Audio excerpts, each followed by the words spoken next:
Good afternoon, everyone. It is Stephanie Lueras from Heart and Soul Fitness and Wellness. I apologize, I'm a hot mess this afternoon, and if you hear my space heater in the background, well, tough cookies. It is cold in my office and I am freezing. But it is Monday, November 14th, 2022, and that means it is World Diabetes Day. And so we're going to talk about diabetes today. So as the saying goes, my superhero doesn't wear a cape, he wears an insulin pump. And as some of you know, actually most of you probably don't know, some of you do, but my husband is diabetic and actually has traveled the journey through diabetes through the years. He started as a type 2 diabetic and now is under the diagnosis of LADA, L-A-D-A, or known as type 1.5 diabetes. Whole big explanation behind that. I am so not getting into that on social media. We can talk about that another time. We'll probably bring a newspaper column into that one of these days. But anyway, back to Diabetes Day. And so diabetes is something that, you know, we all know somebody with some form of diabetes, and diabetes comes and affects us in a lot of different ways. Whether our pancreas works, doesn't work, slightly works. There's a lot of different ways in which diabetes affects us, our body, and the thing is, it's not isolated to the individual. And I learned that very early on. I became active in my husband's diabetes care and management before we were even married, because even in dating, diabetes management is something that affects those around you too, because when you're keenly aware of what's going on, you can control the situations and the circumstances, and ultimately the health outcomes in that management for that person that makes their life easier, and then the life easier of everybody else around them. Diabetes, a person with diabetes, they don't exist in a silo. And that is something that when we talk about breaking the stigma of diabetes, we have to knock this crap off of things like, oh, well, you have type 2 diabetes, you ate too much sugar. That's bull. No, the number one cause of type 2 diabetes is genetics. Period. End of sentence. Move on. To stigmatize someone saying that, oh, you ate too many candy bars, you ate too much sugar, you had a poor diet, you had a poor lifestyle, does no good for anyone in the moment. Now, if somebody is predisposed to diabetes, it runs in their genetics. They, all the things. Could they offset it through different habits? Could they possibly prolong certain markers like pre-diabetes, an actual diabetes diagnosis? Sure, but a diabetes diagnosis is not a moral failing.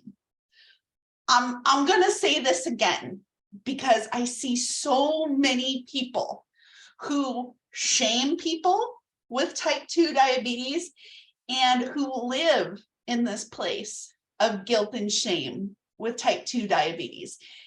Diabetes is not a moral failing.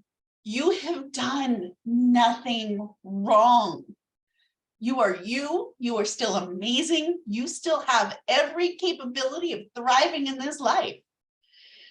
So let's talk about how we thrive with diabetes. Now, when I talk about thriving with diabetes management, I'm going to talk in very broad strokes, because when we talk about diabetes management, we're not only talking about type 1 diabetes, which is an autoimmune disorder where the pancreas does not produce and circulate insulin throughout the body.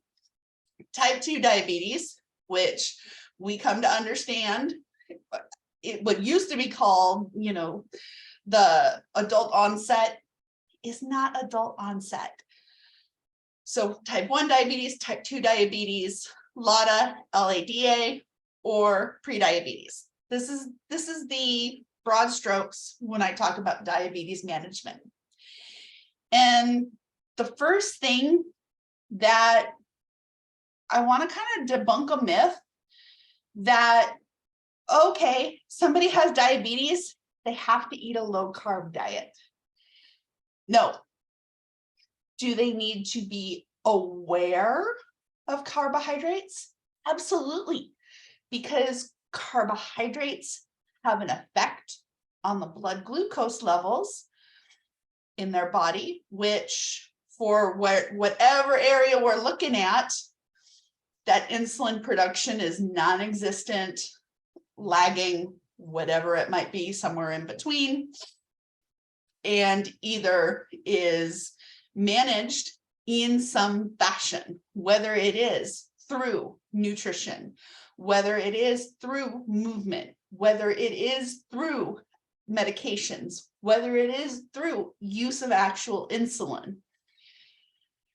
All of these things are valid treatments because that's how we manage life. And taking a medicine is okay. The goal in diabetes management doesn't necessarily have to be to get off medication. And that rubs people the wrong way sometimes. But if being on a medication along with your lifestyle habits allows you to live freely, managing your diabetes at the level that you as the patient feel comfortable, then there is no problem with you taking medication the rest of your life. Instead of, my goal is to get off medication, so I'm going to live in this place of restriction, whether it's food restriction, whether it's over exercising, whether it's going to extremes with a lot of rules so that you reach a benchmark that you don't have to take the medication to maintain those particular outcomes that keep your diabetes managed. It's a very personal decision. There's no judgment anyway. But what we tend to forget is there's a whole gamut when it comes to diabetes management. I am not going to cover it all today. One of the things that I feel is most important is, again, coming back to that place of we're not good, we're not bad, but how do we live life to our fullest? And it is completely possible. And that is something that I have recently started working with clients on, and actually at the request of several clients, because through the more than a decade, oh gosh, almost 20 years now of experience that I've had, not only with my spouse, but with other family members in being proactive in their diabetes care, being very well versed in trends, in technology, in medication therapies, in the nutrition and movement components. I've been able to talk to a lot of clients about the anecdotal evidence and experience that I have, but not from a professional perspective. And I've had several clients say, why don't you go get the professional experience? Because we don't have this.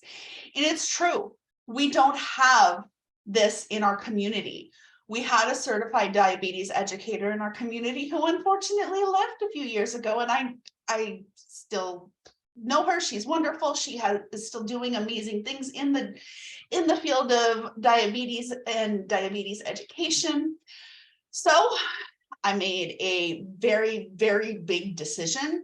And in talking with the certifying bodies, am pursuing my CDCES, which is Certified Diabetes Care and Education Specialist.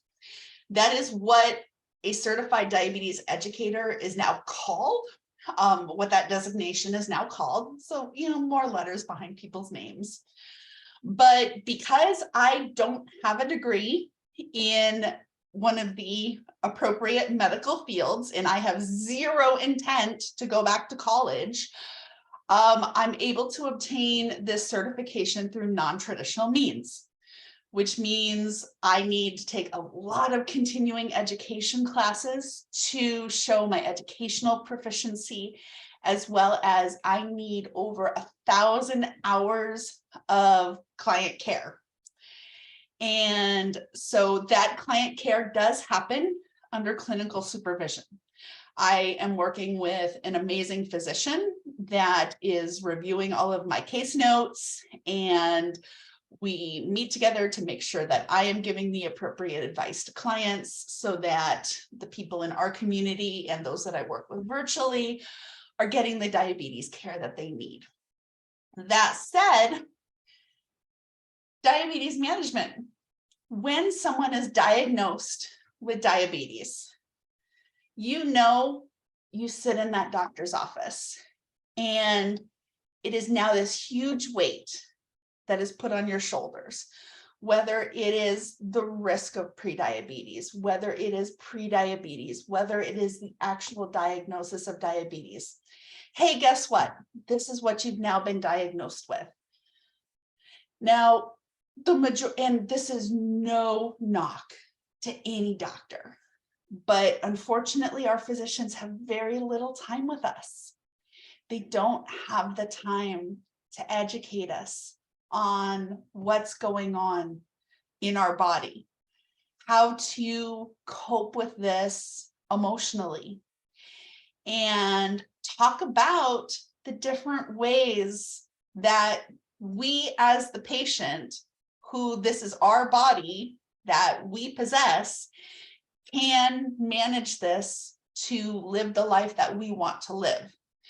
Usually it's just, here's a medication, take this.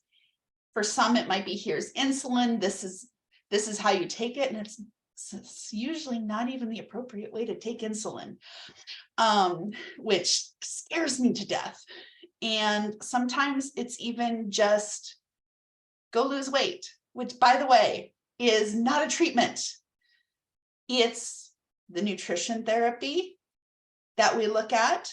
It's how we move our bodies, because those two systems together work in managing our diabetes. No, it's not going to be a crazy restrictive diet. It's not going to be working out to the extreme, but it's going to be what's appropriate for you to get the level of management that you desire. There's a lot of navigation initially. There's a lot of information to learn at first. And even down the line, there's a lot of questions. As we age, there's things that need to be tweaked. Menopause is a great way to mess around with diabetes, and sometimes we need a little help with that management. There's also assistive technologies, such as continuous glucose monitors and insulin pumps, that are really not as hard to obtain as sometimes it seems. The hard thing is, again, living in a rural area, we don't have easy access to an endocrinologist who is versed in this technology and can readily make that prescription. We don't have the specialists that can do those things for us. We do have a couple physicians that are a little bit more versed in diabetes care than others. I'm totally broad strokes. But with the right guidance walking you through, it is not a difficult thing for one to obtain those assistive technologies, whether it's a continuous glucose monitor or an insulin pump or other types of care that help you to be in the driver's seat, that help you to be in control, because it's about you and it makes your life easier. And when your life is easier, the lives of others around you are easier. And we love the benefits that come with insurance, but sometimes there's a lot of red tape and we need somebody to walk alongside us sometimes. I'm here for that too. Then when it arrives in the mail from the durable medical supply company, how do we get it set up? Your doctor's not going to show you how, because they don't know. That's where diabetes educators come in. That's where we're able to not only show you how to use those technologies, but hone in their usage so that you're getting what you need when you need it. And so there's a lot of things that diabetes management covers. But if nothing else, on this World Diabetes Day, I want to come back to my very first point, that diabetes is not a moral failing, that you are still an amazing person, that nothing changes about who you are, your personality, all of the incredible things about you. And really, when you throw diabetes management into the mix, it really does make you a superhero, because it's hard work. And I give you a lot of credit. So if you have questions about diabetes management, about diabetes care, about what that looks like, please reach out. We can set up a time to chat. I always do a free consultation. Again, whether that is in person or virtually, I work all the time zones. So I work to serve you. I do not bill insurance directly at this time until my CDCES is confirmed, which will be sometime next year, hopefully, because 1,000 hours is a lot. But I can accept health spending accounts and flex spending accounts for this particular coaching service. So as well as some of my other coaching services. So let's talk. Let's talk about what is going to move you toward the life you want to live. And finally, now that it is warm in my office, I will bid you adieu for today. Have a great day.